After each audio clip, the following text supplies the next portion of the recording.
Well, certainly my parents were a great inspiration for me. My father was a pioneer in the field of diversity and inclusion work, and my mother was a preacher. I grew up and interned in my father's business. He had a business that did diversity training. They were one of the pioneers in the field of diversity training. They did work with organizations like Procter & Gamble and GE and Ford, and I had a chance to really watch him in many ways change the hearts of executives in business.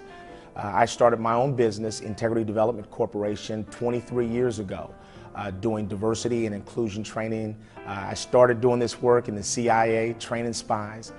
Today, Toyota Motors is our largest client. We've trained almost 200,000 team members. We've been a Tier 1 supplier for them for 18 years.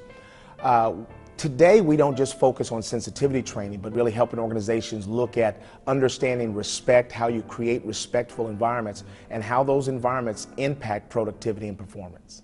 We also started a record label in 2009, Positive Message Music. A young lady, Amber Robinson, 15 years old, was stabbed to death trying to stop a fight. The principal at Lakota West High School asked me to come in and to talk to the students about making good choices.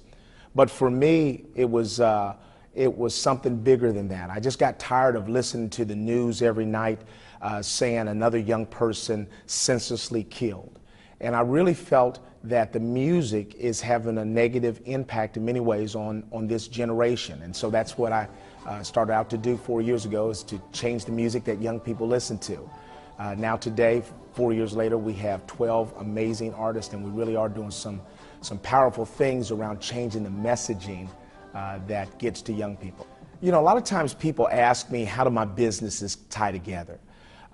You know, I have a business that's a diversity consulting firm and then one that's a record label. I believe that they come together under the banner of sustainability.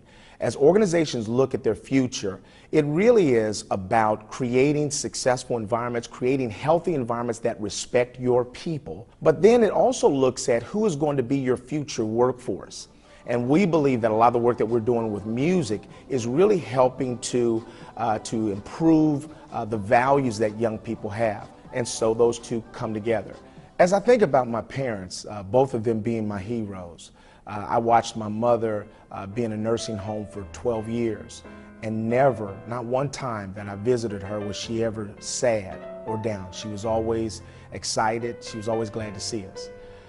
If they were alive today, I'd hope that they'd be proud of the way that I've raised my children. I've been married for almost 25 years. I've got 4 wonderful children, and I'm trying to instill the same messages in my children that my parents instilled in me.